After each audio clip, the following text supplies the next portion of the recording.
In April 2025, the Houthis believed they were targeting a defenseless cargo ship in the Red Sea. They were dead wrong. Their drones locked onto what they thought was a commercial vessel, but it was no ordinary ship. It was a United States Navy destroyer. And the moment those drones came into range, the mistake turned into a catastrophic miscalculation. This time, the U.S. wasn't playing defense. For months, the waters of the Red Sea have been boiling over with conflict. Since late 2023, Yemen's Houthi rebels have launched wave after wave of missile and drone attacks on commercial vessels passing through these waters. Their stated goal? Retaliation in support of Palestine. But the pattern is much broader and far more dangerous.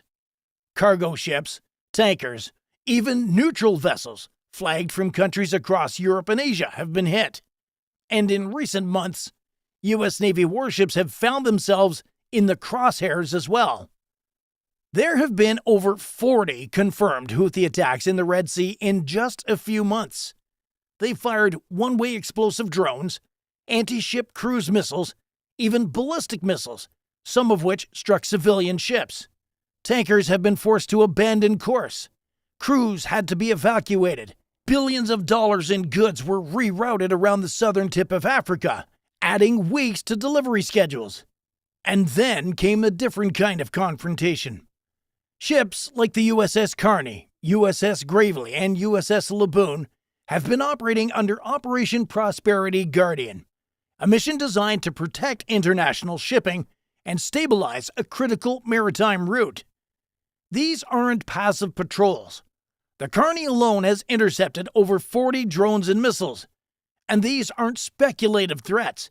They're real engagements using the U.S. Navy's most advanced defense systems, the Aegis Combat System, SM-2 and SM-6 interceptor missiles, and the Phalanx CIWS, a radar-guided Gatling gun capable of firing 4,500 rounds per minute, designed to obliterate incoming aerial threats. But then came the day the Houthis went too far. From the western coast of Yemen, a swarm of drones took flight. Their target appeared to be another commercial vessel. That's what the radar signature suggested. But this time, they weren't chasing a cargo ship. They had locked onto a fully armed Arleigh Burke-class guided missile destroyer, one of the most lethal platforms on Earth. As the drones approached, the destroyer systems lit up. Radar detected incoming threats at extreme range. Within seconds, the Aegis Combat System kicked into gear, tracking each drone with pinpoint accuracy. The message was clear. Vampires inbound, multiple bearing 270. In Navy parlance, a vampire means an incoming missile. In an instant, the ship shifted from escort duty into full combat readiness. The captain gave the order to strike. SM-2 missiles roared out of the ship's vertical launch systems like thunderbolts. One by one, the drones were shredded in midair, each obliterated before coming anywhere near the ship. But the wave kept coming. That's when the CIWS opened up. The ship's automated close-in defense guns began spinning. The buzz of the Gatling cannons filled the air, turning the last remaining drones into fragments raining into the sea. In less than 90 seconds, the engagement was over. 0 hits, 0 damage, total control. The Houthi assault had failed spectacularly.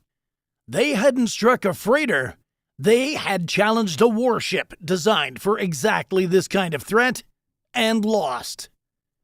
But that wasn't the end of the story, because this attack wasn't just a misfire, it was a provocation.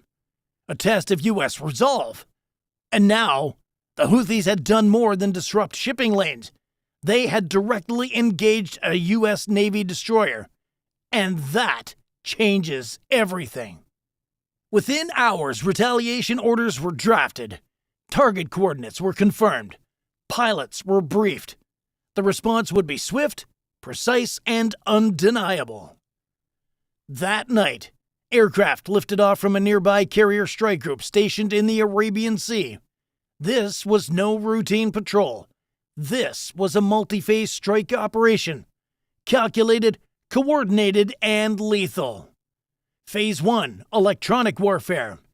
EA-18G Growlers entered first, jamming enemy radar and communications. Without warning systems, the Houthis were flying blind. Phase 2, suppression of air defenses. Precision-guided munitions, likely AGM-88 HARM missiles, targeted known surface-to-air sites and radar arrays. Phase 3, direct strike. FA-18 Super Hornets swept in low and fast, dropping GBU-38 JDAMs and laser-guided bombs on hardened launch facilities, drone storage bunkers, and command infrastructure near the port city of Al Hudaydah. The strikes were devastating. A secondary radar tower believed to coordinate Houthi missile strikes along the western coast was also taken out. Explosions lit up the night sky, visible from fishing boats miles offshore. Overhead, MQ-9 Reaper drones recorded every second, transmitting live footage back to command centers at sea and on land. The result? Multiple secondary explosions, likely munitions stored up, total target destruction, and not a single U.S. aircraft touched. By sunrise, satellite imagery confirmed the damage: scorched buildings, collapsed bunkers, radar arrays reduced to rubble. The message was clear, not just to the Houthis, but to the entire region. You don't get to strike at the United States Navy without consequences.